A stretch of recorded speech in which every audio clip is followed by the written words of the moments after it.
Hello everyone, this is Robin Sharma. I am international student in United States. तो मैंने सोचा क्यों ना आज आपको अपडेट दी जाए या बताया जाए कि एक इंटरनेशनल स्टूडेंट या इंडियन स्टूडेंट की लाइफ कैसी है यूनाइटेड स्टेट्स में, क्या उसको डिफ़िकल्टीज को फेस करना पड़ता है, क्या प्रोज और कॉन्स है, चैलेंजिंग। और आप भी अगर आप भी सोच रहे हो यूएस में अपनी स्टडी करने के लिए, तो आपको एक आइडिया मिल जाए कि आपको क्या क्या दिक्कतें यहाँ पे आके आएंगी, और या फिर क्या प्रेपरेशन आपको ऑलरेडी वहाँ से इंडिया से करके आनी है। तो चलिए मैं आज की वीडियो को स्टार्ट करता हूँ। तो मैंने अपनी आज वीडियो में के लिए कुछ पॉइंट्स हाईलाइट किए जिसके बारे में मैं बात करूँगा, और वो है cost of living, transportation, college fees, work and study difficulties. तो सबसे पहले मैं बात करता हूँ कॉस्ट ऑफ लिविंग की, कि अगर आप यूएस में as a international student stay कर रहे हो तो आपका कॉस्ट ऑफ लिविंग का एक्सपेंस कितना आएगा, जैसे ग्रोसरी, अपार्टमेंट, ट्रांसपोर्टेशन, उन सबको मिला के। अगर मैं अपनी बात करूँ तो मैं इस टाइम 1 बेडरूम अपार्टमेंट में रह रहा हूँ। तो अगर मेरा सिर्फ अपार्टमेंट का ही मैं खर्चा लगाऊँ तो अराउंड मुझे 1000 to 1200 डॉलर इन बिटवीन पे करना पड़ता है। रीज़न बीइंग के मुझे यहाँ पे कोई भी अपना फ्रेंड या कोई इंडियन कम्युनिटी से अभी तक कोई नहीं मिला कि जिसके साथ मैं अपना अपार्टमेंट शेयर कर सकूँ। अगर कोई मिला भी है तो क्या है कि हर कोई अपनी प्राइवेसी को प्रेफर करता है, कि अगर जैसे फॉर एग्जांपल 1 बेडरूम में अगर मैं रह रहा हूँ तो अगर एक कमरा है तो एक कमरे में हम दोनों दोनों को रहना पड़ेगा, अपनी चीज़ें शेयर करनी पड़ेगी।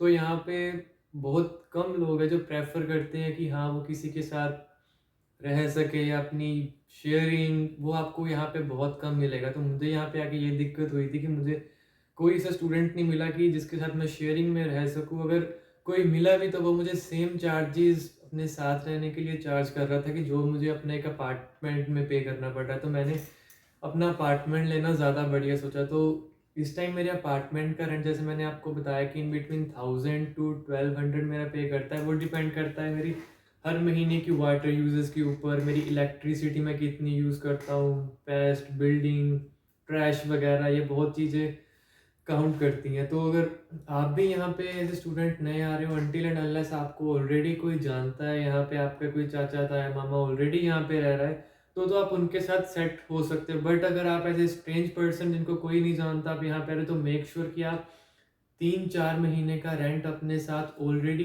मतलब प्रिपेयर हैं कि 3-4 रेंट मुझे मे बी पे करना पड़ सकता है।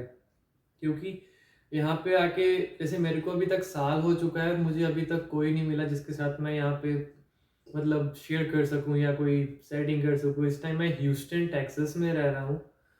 तो बाकी डिपेंड करता है, अगर आप न्यूयॉर्क, कैलिफोर्निया वगैरह के बारे में मुझे इतना पता नहीं है, बट अगर मैं ह्यूस्टन की बात करूँ तो मुझे अभी तक कोई नहीं मिला। उसके बाद आपका आ जाता है ग्रोसरीज का, ट्रांसपोर्टेशन का। ग्रोसरी में क्या है कि अगर मैं आप घर पे खाना खाओगे या घर पे आप खुद बनाना आता है तो आपका इन बिटवीन 250-300 के इन बिटवीन आपको ग्रोसरी पड़ेगी। पहले क्या था, थोड़ा सस्ता था, अभी थोड़ी इन्फ्लेशन आई है यहाँ पे तो हर चीज़ के रेट महंगे हो गए हैं। तो आप 300 प्लस लगा के चलेगी, 300 to 400 आपका मंथली ग्रोस। अपार्टमेंट का वही है कि वो प्राइस ऊपर नीचे होता रहता है। तो इन बिटवीन आपका ग्रोसरी और अपार्टमेंट का ही सिर्फ आपको जो खर्चा है 1400 से 1500 डॉलर के इन बिटवीन आएगा। तो अगर आगे मैं बात करूँ इसके बाद ट्रांसपोर्टेशन की, तो ह्यूस्टन में क्या है कि ह्यूस्टन का ट्रांसपोर्टेशन सिस्टम कुछ ज़्यादा बढ़िया नहीं है। तो यहाँ पे आपके लिए गाड़ी रखना एक बहुत ही ज़रूरी चीज़ हो जाती है, क्योंकि यहाँ पे बसेस का कुछ इतना मतलब लोकल ट्रांसपोर्ट कुछ इतना बढ़िया नहीं है। तो अगर आपने ग्रोसरी लेने भी जाना है तो आपको उबर करके ग्रोसरी लेने जाना पड़ता है। तो अगर आप उबर करोगे तो आपका 30-40 डॉलर सिर्फ आने जाने का उबर में ही लग जाएगा। ग्रोसरी तो चलो बात की बात है, जो भी आपने वहाँ पे अपना खाना अपना पकाने के लिए जो भी लेना है, बट 30-40 डॉलर सिर्फ ऊबर चार्ज करता है, जो कि अगर आप डेली में लगाओगे तो आपको कहीं ना कहीं भी कॉलेज जाना है कभी कहीं पे, तो वो बहुत एक्सपेंसिव हो जाता है। तो अगर आप ह्यूस्टन में आ रहे हो तो आपको यहाँ पे ह्यूस्टन में गाड़ी की बहुत ज़रूरत है। मे बी न्यूयॉर्क या कैलिफोर्निया में अगर आप जाओगे तो वहाँ पे ट्रांसपोर्टेशन सिस्टम अच्छा है, बसेस, मेट्रो वगैरह है, बट वो स्टेट्स वैसे बहुत महंगी हैं। अगर यहाँ पे मैं अपना 1200 डॉलर पे कर रहा हूँ अपार्टमेंट का, तो वहाँ पे वो अराउंड 1600 से 1700 होगा। तो बट अगर डिपेंड करता है, अगर आपको कोई साथ मिल जाता है कि हाँ एक बेडरूम में आप 3 या 4 जन रह रहे हो, तो उसमें क्या है कि आपका डिवाइड हो जाएगा कि अगर आप 1200 भी पे कर रहे हो तो आपका 400-400 डिवाइड हो जाएगा अपने 3 आदमियों में। तो ये तो हो गया हमारा ट्रांसपोर्टेशन का। आगे आता है हमारी कॉलेज फीस के बारे में। तो कॉलेज फीस क्या है कि अगर अब तो आप यहाँ पे स्कॉलरशिप्स पे आ रहे हो, तो स्कॉलरशिप पे तो डिपेंड करता है, आपकी फुल राइड स्कॉलरशिप है 50%, 40% कितनी आपको स्कॉलरशिप लगती है उतने पे। जैसे मैं इस टाइम यहाँ पे कम्युनिटी कॉलेज में हूँ, तो मैं अपने थोड़े प्री मेड कोर्सेज ले रहा हूँ, उसके बाद मैं यूनिवर्सिटी में ट्रांसफ़र करूँगा। तो प्री मेड कोर्स में क्या है कि मुझे सिर्फ अपने कुछ बेसिक्स जैसे anatomy, physiology, chemistry, general chemistry, organic chemistry, microbiology जैसे कुछ कोर्स कंप्लीट करने पड़ेंगे यहाँ पे। उसके बाद मैं यूनिवर्सिटी में ट्रांसफ़र करने के लिए एलिजिबल हूँ। बट कम्युनिटी कॉलेज मैंने इसलिए चूज़ किया, कम्युनिटी कॉलेज एक चीप चीप कॉलेज है। मतलब कम्युनिटी कॉलेज का यहाँ पे मतलब है गवर्नमेंट कॉलेज। तो अगर आपको कम्युनिटी कॉलेज में एक्सेप्टेंस मिल जाती है, वैसे तो 100% एक्सेप्टेंस रेट होता है, तो आपको कोई चांसेस नहीं है कम्युनिटी कॉलेज में आपका I-20 डिक्लाइन हो जाएगा। तो अगर आप नए स्टूडेंट आ रहे हैं तो प्रेफर करें कि कम्युनिटी कॉलेज में आओ, उसके बाद अपनी एसोसिएट डिग्री लो, उसके बाद अपनी यूनिवर्सिटी में ट्रांसफ़र कर दो। अगर आपको यूनिवर्सिटी से ऑलरेडी स्कॉलरशिप लग रही है तो वो बढ़िया है कि आपको यूनिवर्सिटी मिले, क्योंकि कम्युनिटी कॉलेज में इस टाइम पे मैं अराउंड एक सेमेस्टर का मेरा 4500 टू $5000 मैं पे करता हूँ पर सेमेस्टर, जो कि मे बी INR में आपको 6 या 7 लाख के इन बिटवीन पड़ेगा। तो ये मेरी एक सेमेस्टर की फीस है। बाकी समर जो है वो ऑप्शनल होता है कि आपने लेना है कि नहीं लेना। क्योंकि अगर जैसे मैं अपनी बात करूँ, मैंने समर सेमेस्टर लिया था, रीज़न बीइंग के टारगेट अपनी स्टडी कंप्लीट करना और उसके बाद अपनी कंट्री में वापस चले जाना। तो ये तो हो गया कॉलेज फीस के बारे में। आगे बात करते हैं हम वर्क। तो अगर वर्क की बात करूं, तो अगर आप सोचते हो कि US कनाडा के जैसा है कि आपको यहाँ पे आके इजीली वर्क मिल जाएगा और आप यहाँ पे बाहर काम कर सकते हो, तो ऐसा यहाँ पे नहीं है। यहाँ पे क्या होता है कि जो F1 स्टूडेंट पे जब आप आते हो तो आपको सिर्फ 20 आवर्स अलाउड होते हैं, और वो भी सिर्फ ऑन कैंपस पहले साल के लिए। पहले साल में आप सिर्फ ऑन कैंपस जॉब करते हो, जो कि रियलिटी में मिलना बहुत मुश्किल है। यहाँ पे ऑलरेडी ऑन कैंपस इतनी कम सीट होती है, तो इनके सिटीजन्स हो गए या कोई इंटरनेशनल्स पहले आगे वो ऑलरेडी फिलअप हो जाती है। तो अगर आपको ऑन कैंपस जॉब करनी है तो मेक श्योर कि आप पहले ही उसके लिए अपना रिज्यूमे इनको सेंड कर दें आने से पहले, और या फिर यहाँ पे जितनी जल्दी हो सके यहाँ पे पहुँचते इनको बोले कि मैं जॉब के लिए अप्लाई करना है। क्योंकि जब मैं पहुँचा था मैंने आते ही अपना रिज्यूमे सेंड किया था, बट मुझे यहाँ पे जॉब की अवेलेबिलिटी अभी तक नहीं मिली है। मुझे अराउंड साल हो चुका है यहाँ पे।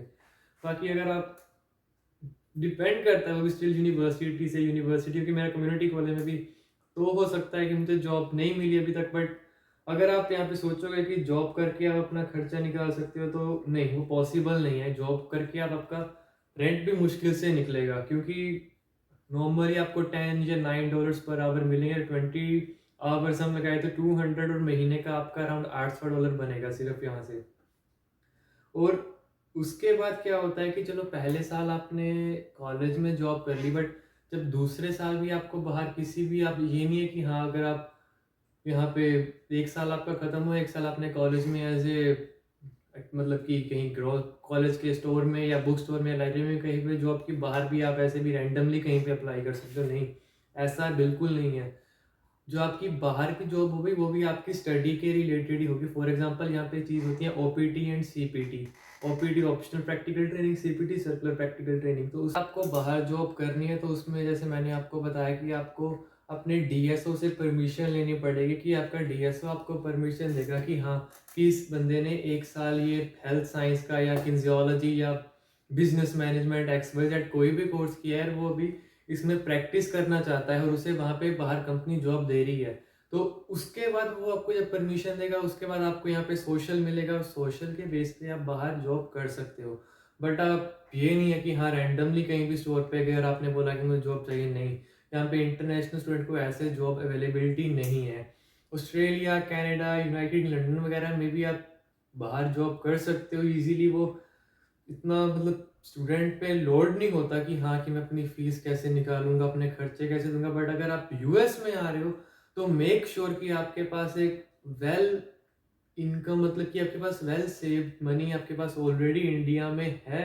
और अगर आपको यहाँ पे इमरजेंसी ज़रूरत पड़ती है तो आप अपने पेरेंट्स से मंगवा सकते हो, अगर आपका टारगेट है पढ़ाई करके बढ़िया जॉब लेना और पढ़ाई में अपने आप को ग्रो करना है। और अगर मैं उसके बाद बात करूँ स्टडी लेवल की, स्टडी लेवल से मेरा मतलब है कि डिफ़िकल्टी कितने से। इंडिया में क्या होता है कि बहुत ज़्यादा प्रैक्टिकली बहुत ज़्यादा थ्योरेटिकल आप पे प्रेशर होता है कि हाँ आपने बहुत सारी चीज़ें रिमेंबर करनी है, एक बार में इतने सारे कोर्सेज़ हो जाते हैं और एक बार में इतने सारे सब्जेक्ट आपको पढ़ने पड़ते हैं और एग्ज़ाम का यहाँ पे ऐसा इतना कुछ glitch for example normal course है कि अगर आपके उसमें टोटल 10 चैप्टर है, तो अगर आपके पहले एग्ज़ाम में पहले 3 चैप्टर आ गए, तो वो 3 चैप्टर दोबारा सेकंड एग्ज़ाम में रिपीट नहीं होंगे, वो 3 के 3 चैप्टर पीछे के पीछे ही रह जाएँगे। जैसे इंडिया में तो ये होता है ना कि हाँ, हमने कुछ किया जो पूरे साल पढ़ा, फाइनल में भी वो आएगा, यहाँ पे ऐसा नहीं नॉर्मल कोर्सेज़ में।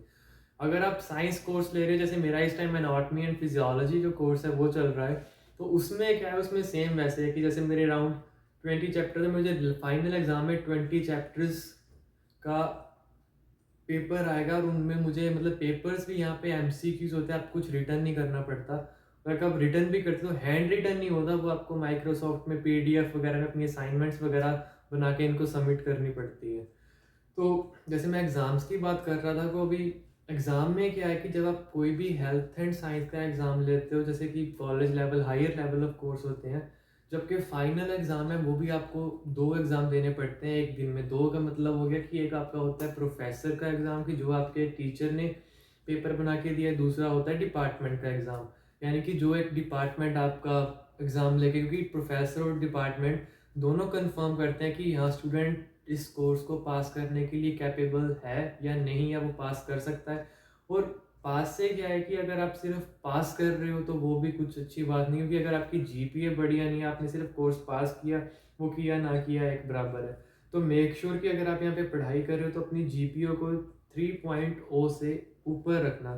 तो इस टाइम मेरी क्यूमुलेटिव जीपीए अराउंड 3.5 है।